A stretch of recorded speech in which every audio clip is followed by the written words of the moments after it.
ท่านสมาชิกเป็นห่วงในเรื่องของตัวเม็ดเงินนะครับ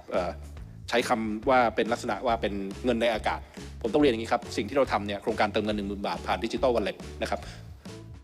บเป็นไปตามพระราชบัญญัติเงินตราต้องเป็นไปตามพระราชบัญญัติเงินตราที่ทางธนาคารแห่งประเทศไทยถืออยู่จึงต้องมีการพิจารณาในวันนี้ในเรื่องของงบประมาณปี 2567 เพิ่มเติมนะครับเพราะว่าเราจะต้องมีเงินบาทเนี่ยแบกเรียกว่าเอียร์มาร์กภาษาของทางธนาคารประเทศไทยจะคิดเอียร์มาร์กทุกเงินที่อยู่ในโครงการตลอดเวลาหมายความว่าหากมีประชาชนมีความประสงค์จะขึ้นเงินเมื่อไหร่ก็ต้องมีเงินรองรับผ่านทางกลไกของงบประมาณเพราะฉะนั้นจึงไม่ใช่เงินในอากาศนะครับสามารถเป็นเงินสดได้ตลอดตามที่เงื่อนไขกำหนดนะครับข้อห่วงใยในเรื่องของเงินสดก็อย่างที่ได้เรียนไปแล้วนะครับว่าต้องด้วยความเคารพจริงๆครับผมเข้าใจนะครับเพราะว่าท่านมาในฐานะตัวแทนของประชาชนผมก็เช่นเดียวกันผมก็เป็นสสเขตนะครับความง่ายของประชาชนก็เรียกร้องในเรื่องของเงินสดอันนี้แน่นอนครับเพราะว่ามันสะดวกกับการใช้แต่สำหรับการเป็นภาครัฐเนี่ยเราต้องดูถึงประโยชน์สูงสุดของการใช้งบประมาณด้วยกลไกที่เรามีในเรื่องของเงื่อนไขในเรื่องของระยะทางในเรื่องของขอบเขตการใช้ในรอบแรกว่าจะต้องอยู่ในเขตอำเภอเนี่ยเหล่านี้มันเป็นกลไกที่เราสามารถยืนยันได้ว่าสิ่งที่เราต้องการใส่ลงไปมันจะเกิดประโยชน์สูงสุดตามที่เราต้องการเช่นการกำหนดขอบเขตในระดับอำเภอนะครับนึกสภาพว่าอำเภอบ้านผมเนี่ยอำเภอแม่ริมเนี่ยนะครับเชียงใหม่เนี่ยนะครับมีประชากรอยู่ราว 80,000 คนนะครับก็เท่ากับมีเงิน800 ล้านนี่กำลังจะลงไปที่อำเภอเดียวอำเภอแม่ริมแล้วก็จะหมุนอยู่ในนั้น1 รอบเป็นอย่างน้อยนะครับนั่นจะยืนยันได้ว่ากลไกการกระตุ้นเศรษฐกิจครั้งนี้มันจะไม่กระจุกตัวอยู่ในเมืองใหญ่เพราะหากให้เป็นเงินสดเอาอำเภอบ้านผมเนี่ยแม่ริมเนี่ยนะครับรับประกันว่าไปใช้ที่อำเภอเมืองจังหวัดเชียงใหม่ทั้งหมดนะครับเพราะว่าคนก็ไม่ใช้อยู่ในบ้านนะครับเช่นเดียวกันปริมณฑลแถวเนี้ยนะครับก็จะไหลเข้าสู่กรุงเทพมหานครแล้วก็ไปจับจ่ายใช้สอยในกรุงเทพนะครับเพราะฉะนั้นเราต้องการให้เม็ดเงินมันเกิดการกระจายตัวอย่างมีความเหมาะสมนะครับแล้วก็กลไกในเรื่องของการกำหนดเนี่ยเมื่อเราไม่เป็นเงินสดเนี่ยเราสามารถกำหนดเงื่อนไขต่างๆเพื่อให้ยืนยันได้ว่าเงินที่ใส่ลงไปมันจะหมุนได้มากรอบที่สุดเกิดการกระตุ้นเศรษฐกิจได้มีประโยชน์ที่สุดนะครับหากรัฐบาลจะเอาง่ายนะครับก็เรียนด้วยความเคารพพวกผมก็ทำเป็นเงินสดครับเพราะว่าไม่ต้องสุ่มเสี่ยงอะไรเงินสดใส่ลงไปก็ถึงมือประชาชนก็จบไปแล้วมันก็จมหายไปแต่กลไกในการกระตุ้นเศรษฐกิจมันจะไม่ได้อย่างที่พวกเราต้องการนั่นก็คือตามนโยบายในการที่จะยืนยันว่าจะเกิดการหมุนเวียนอย่างมากที่สุดในประเด็นข้อห่วงใยในเรื่องของการหาประโยชน์นะครับมีท่านสมาชิกได้เรียนมาผมเข้าใจว่าท่านยกอ้างในเรื่องของที่มีกลุ่มไลน์แล้วก็ส่งไลน์กันบอกว่าต้องไปแลกเป็นเหรียญคริปโตแล้วก็แลกกลับมาเป็นเงินบาทนะครับแล้วจะมีค่าแลกนะครับ 3% อะไรนั่นนะครับผมเรียนด้วยความเคารพว่าไม่ใช่นะครับอันนี้เราไม่ได้เป็นคริปโตนะครับไม่ได้เป็นเงินคริปโตไม่ได้เป็นโทเค็นนะครับเป็นเงินบาทจริงๆนั่นแหละเพียงแต่อยู่ในรูปของดิจิตอลสำหรับประชาชนคนใช้เนี่ยท่านไม่ได้รู้สึกถึงความแตกต่างจากการที่ท่านโอนเงินผ่านพร้อมเพย์หรือโอนเงินผ่านบัญชีธนาคารใดๆนะครับมันเหมือนกันเพียงแต่ว่าข้อจำกัดมากกว่าก็คือบังคับว่าเงินนี้ใช้กับบางสิ่งไม่ได้ที่มันจะไม่เกิดการหมุนเวียนทางเศรษฐกิจใช้กับบางสิ่งไม่ได้ที่มันจะไม่เกิดการผลิตเกิดการจ้างงานในประเทศเท่านั้นเองครับกลไกไม่แตกต่างกันการแลกไม่มีนะครับไม่ต้องไปแลกเป็นเหรียญอะไรนะครับกลไกที่เกิดขึ้นก็คืองบประมาณผ่านแล้วนะครับก็อยู่ที่สำนักงบประมาณอยู่ที่กรมบัญชีกลางเหมือนกลไกงบประมาณปกติเมื่อมีการเบิกจ่ายเมื่อประชาชนร้านค้าร้านที่2อยู่ในระบบภาษีกดปุ่มว่าขอถอนเป็นเงินสดนะครับคำสั่งก็จะกลับมาที่ระบบหน่วยงานที่เกี่ยวข้องเช่นกรมบัญชีกลางก็มีหน้าที่ในการสั่งโอนเงินเนี่ยไปที่ธนาคารที่ร้านค้ากำหนดร้านค้าก็จะได้รับเงินโอนเงินสดเข้าไปในบัญชีของตนแค่นั้นเองครับไม่มีค่าใช้จ่ายอะไรเป็นพิเศษหวือหวาที่จะต้องมีเป็นห่วงนะครับอันนี้ในประเด็นแรกประเด็นเรื่องความปลอดภัยผมขอย้ำอีกทีนะครับก็ยังยืนยันว่าระบบนี้เป็นความปลอดภัยอย่างสูงสุดนะครับนั่งนี้ก็มีท่านรองปลัดกระทรวงดีนะครับท่านถามถึงนะครับท่านก็อยู่นะครับอยู่ด้วยกันนะครับแล้วก็ในเรื่องของความปลอดภัยเนี่ยกระทรวงดีก็ยืนยันนี่ก็เป็นผมขออนุญาตอ่านสั้นๆนะครับในประเด็นแรกนะครับทางรัฐเป็นแอปพลิเคชันภาครัฐที่พัฒนาขึ้นเพื่อเป็นศูนย์กลางบริการภาครัฐสำหรับประชาชนที่มีการเชื่อมข้อมูลและบริการจากราชการต่างๆมาไว้ที่เดียวกันให้ประชาชนทุกช่วงวัยสามารถใช้บริการออนไลน์ของภาครัฐได้ในแอปเดียวสะดวกปลอดภัยโปร่งใสตรวจสอบได้และเป็นช่องทางในการลงทะเบียนเข้าร่วมโครงการเติมเงิน 10,000 บาทผ่านดิจิทัลวอลเล็ตนะครับแอปมีมาตรฐานในการรักษาความมั่นคงปลอดภัยของระบบตั้งแต่ขั้นตอนการออกแบบและพัฒนาระบบที่มีการเข้ารหัสข้อมูลและใช้เทคโนโลยีการยืนยันตัวตนที่ทันสมัยโดยทีมของสำนักงานพัฒนารัฐบาลดิจิทัลหรือ DGA นะครับสพรนะครับร่วมกับทีมงานผู้เชี่ยวชาญจากภาคเอกชนรองรับระบบที่มีผู้ใช้บริการจำนวนมากเน้นเรื่องความมั่นคงปลอดภัยของข้อมูลและระบบเป็นหลักมีการตรวจสอบและทดสอบระบบอย่างต่อเนื่องรวมถึงการทดสอบการเจาะระบบและการแก้ไขช่องโหว่ต่างๆอีกทั้งยังมีการใช้เทคโนโลยีป้องกันการโจมตีทางไซเบอร์ในระดับสูงตลอดจนมีการเก็บข้อมูลส่วนบุคคลภายใต้แนวทางที่สกมช.กำหนดและเป็นไปตามพรบว่าด้วยการกระทำผิดเกี่ยวกับคอมพิวเตอร์นะครับพรบข้อมูลคุ้มครองข้อมูลส่วนบุคคลและพรบการรักษาความมั่นคงปลอดภัยไซเบอร์รวมถึงได้รับการรับรองมาตรฐาน ISO 27001นะครับนอกจากแอปทางรัฐมีการติดตั้งอยู่บน ผู้ให้บริการระบบคลาวด์ที่มีการความน่าเชื่อถือและมีเสถียรภาพแล้วยังมีการตั้งวอลลุ่มไว้ทั้ง2กระทรวงครับที่ DE แล้วก็กระทรวงการคลังนะครับเฝ้าระวังระบบและภัยคุกคามทางไซเบอร์ตลอด 24 ชั่วโมงนะครับการป้องกันการหลอกลวงแล้วก็ข่าวปลอมของโครงการดิจิทัลวอลเล็ตเนี่ยนะครับ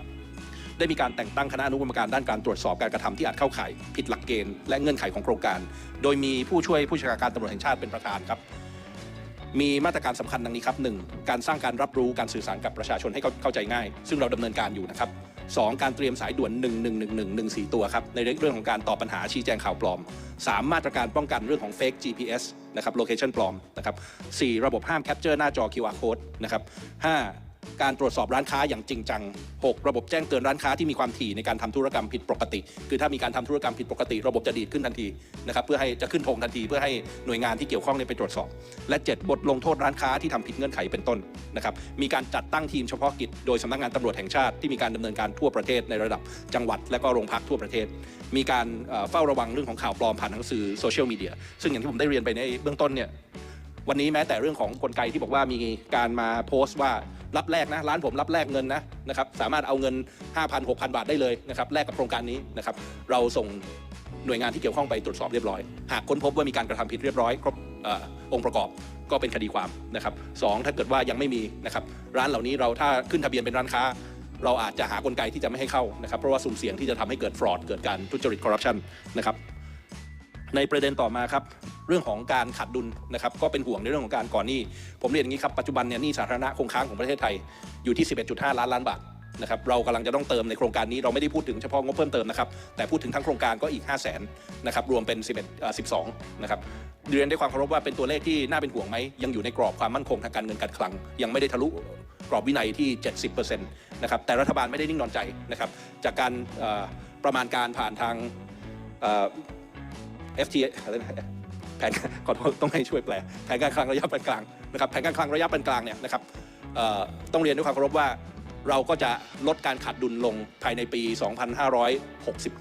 เหลือ 3% ปีนี้ 4.5 นะครับจะลดเหลือ 3% ในปี69 ปี 71 ก็อยู่ในขาลงนะครับในเรื่องของการตัวเลขหนี้สาธารณะนะครับต้องเรียนด้วยความเคารพว่าอยู่ในแผนนะครับแล้วเราก็จะบริหารอย่างระมัดระวังที่สุดครับเพราะว่าเราก็รับทราบดีถึงข้อห่วงใยของท่านสมาชิกวุฒิสภาทุกท่านนะครับแต่อย่างไรก็ตามยืนยันว่าทั้งหมดอยู่ในกรอบความมั่นคงทางการเงินการคลังและที่สำคัญที่สุดครับผมเรียนอย่างนี้ครับว่าประเทศในภูมิภาคเอเชียตะวันออกเฉียงใต้ทุกประเทศนะครับอยู่ในการบริหารงบประมาณแบบขาดดุลทั้งสิ้นนะครับเพราะเป็นประเทศกำลังพัฒนาประเทศที่พัฒนาแล้วแม้แต่อย่างสหรัฐอเมริกาหรืออย่างประเทศในยุโรปอีกหลายประเทศเนี่ยก็อยู่ในกรอบการขาดดุลงบประมาณเช่นเดียวกันเพราะการขาดดุลงบประมาณของรัฐเป็นเครื่องชี้วัดอย่างหนึ่งของการพัฒนาของการเจริญเติบโตของประเทศนะครับสิ่งที่ต้องห่วงกลับเป็นเรื่องของการใช้การขาดดุลเนี่ยจะสามารถสร้างรายได้หรือไม่1คือการสร้างรายได้ให้กับประชาชนโครงการนี้ยืนยันครับสามารถสร้างรายได้ที่เพิ่มมากขึ้นให้กับพี่น้องประชาชนมีประชาชนจำนวนมากที่แสดงความจำนงว่าจะร่วมกันลงทุนประกอบอาชีพบางคนแน่นอนก็เอาไปใช้ในเรื่องของการอุปโภคบริโภคก็ทำได้นะครับแต่ส่วนหนึ่งคือการลงทุนเช่นเดียวกันนะครับ2คือรายได้ให้กับประเทศแน่นอนครับว่าโครงการนี้ลงไปแล้วเนี่ย500,000 ล้านถ้าใช้1รอบผ่านร้านค้าเราก็เก็บภาษีได้ 7% 2 รอบก็ได้ 14% 3 รอบก็ได้ 21% นะครับมันก็ไหลขึ้นไปเรื่อยๆหมายความว่าเราสามารถเรียกคืนมาเป็นเงินรายได้ของรัฐผ่านทางการเก็บภาษีเช่นเดียวกันนะครับเพราะฉะนั้นเนี่ยนะครับต้องเรียนคำพูดของท่านรัฐมนตรีว่าการกระทรวงการคลังท่านพิชัยชุนหาวชิระท่านบอกว่าวันนี้เนี่ยหนี้สาธารณะของไทยเนี่ยก็อยู่ที่63อย่างที่ท่านได้เห็นนะครับหนี้ครัวเรือนอยู่ที่90กว่าครับ 90% นะครับวันนี้ภาครัฐเป็นหนี้กับประชาชนเป็นหนี้นะครับหากภาครัฐแบกหนี้สินมากขึ้นอีกเล็กน้อยแต่สามารถสร้างความเข้มแข็งให้กับประชาชนผ่านทางการเติมเงิน 10,000 บาทผมเชื่อว่าเป็นประโยชน์และจะสามารถแก้ไขปัญหาให้กับประชาชนได้ไม่มากก็น้อยนะครับประเด็นต่อมาครับหลายคำถามนะครั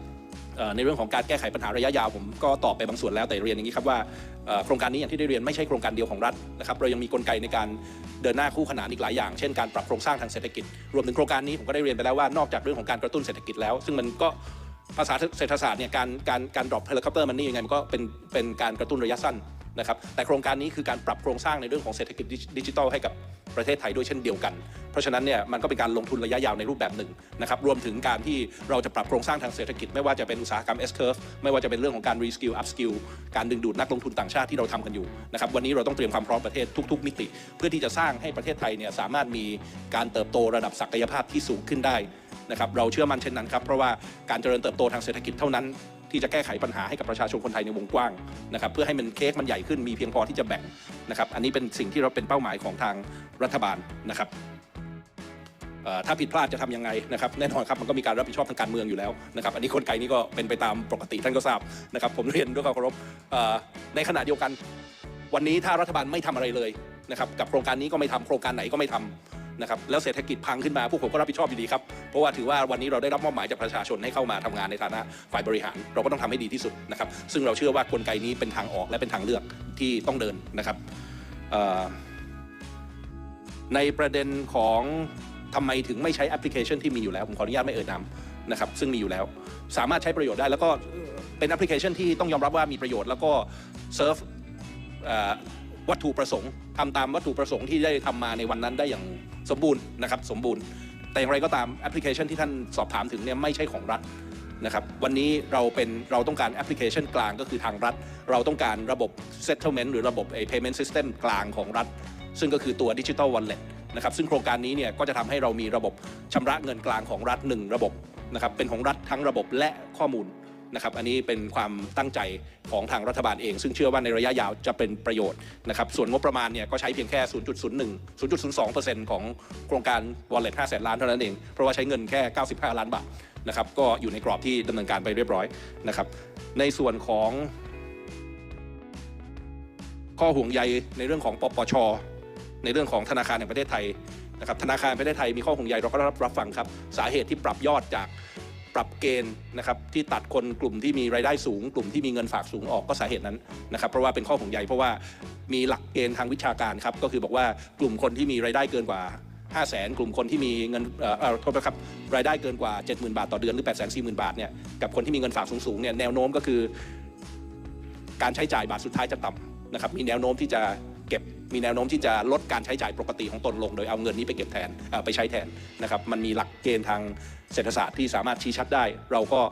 ปรับเกณฑ์เพื่อตัดคนกลุ่มนั้นออกเพราะว่าวัตถุประสงค์หลักของโครงการยังคงเป็นการกระตุ้นเศรษฐกิจในส่วนของปปช.เองเราก็ดำเนินการตามทุกประการครับมีการเตรียมการในเรื่องของฟรอดอย่างที่ได้บอกเนี่ยก็มีการตั้งคณะอนุกรรมการขึ้นมาเพื่อรองรับมีการวางแผนอย่างที่ได้เรียนไปในช่วงต้นนะครับส่วนการเปิดข้อมูลสุดท้ายว่าอยากจะเห็นว่าไปที่ไหนเนี่ยนะครับผมเชื่อว่าโครงการนี้สุดท้ายก็จะทำให้เราได้เห็นโครงสร้างทางเศรษฐกิจจริงของประเทศไทยมากยิ่งขึ้นนะครับหลายท่านก็ห่วงตั้งแต่ต้นวันจนกระทั่งมาถึงตอนนี้เนี่ยว่าสุดท้ายเงินมันจะไหลไปที่ไหนมันจะไหลไปเจ้าใหญ่ไหมนะครับเราก็จะได้เห็นกันสักทีนะครับแต่อย่างไรก็ตามเนี่ยเติมเป็นเงินสดนะครับหรือทำโครงการอื่นของรัฐท่านจะเติมเป็นสวัสดิการให้ผู้สูงอายุถ้าโครงสร้างเศรษฐกิจไทยเป็นอย่างนี้สุดท้ายมันก็ไปจบที่เดียวกับที่ท่านห่วงนั่นแหละนะครับแต่วันนี้เราจะได้มามีกลไกในการไปดูแล้วก็สามารถปรับโครงสร้างท่านอยากให้เปิดข้อมูลภาครัฐยินดีแต่ว่าอยู่ในกรอบครับผมเองก็ไม่กล้าที่จะรับปากได้มากขนาดนั้นเพราะว่าการจะเปิดมาว่าบริษัทใดได้เงินเท่าไหร่ไหลไปเท่าไหร่ถ้ามันเป็นเรื่องของเอกชนเนี่ยเราก็ต้องระมัดระวังในเรื่องของข้อมูลส่วนบุคคลข้อมูลของ PDPA นะครับเราก็ต้องอยู่ในกรอบแต่อย่างไรก็ตามเนี่ยผมเชื่อว่าเราจะเห็นโฟลว์ของเงินว่ามันไหลจากมือหนึ่งไปมือหนึ่งอย่างไรได้อย่างชัดเจนนะครับเราเห็นได้ครับว่าใครซื้ออะไรที่ไหนเมื่อไหร่แต่ผมคงไม่ลงรายละเอียดถึงบุคคลนะครับเพราะฉะนั้นเนี่ยเราก็ดูในภาพใหญ่เพื่อให้เห็นถึงการไหลเวียนซึ่งในอนาคตจะเป็นประโยชน์อย่างยิ่งยวดกับการที่ภาครัฐจะสามารถกำหนดนโยบายในการแก้ไขปัญหาให้กับประเทศชาติต่อไปนะครับก็คงหมดประเด็นที่จะชี้แจงนะครับในท้ายที่สุดก็ต้องกราบขอบคุณท่านประธานท่านสมาชิกทุกท่านนะครับสำหรับข้อคิดเห็นท่านคงเห็นผมจดอยู่ตลอดวันนะครับข้อห่วงใยของท่านข้อคิดเห็นของท่านพวกผมยินดีที่จะรับไปเพื่อที่จะนำไปปรับในสิ่งที่ปรับได้แต่ไม่ผิดไปจากหลักการและวัตถุประสงค์ที่เราได้มีนะครับหากสามารถทำให้โครงการดีขึ้นได้และทำให้เป็นประโยชน์กับประเทศเรายินดีที่จะรับฟังครับขอบพระคุณครับ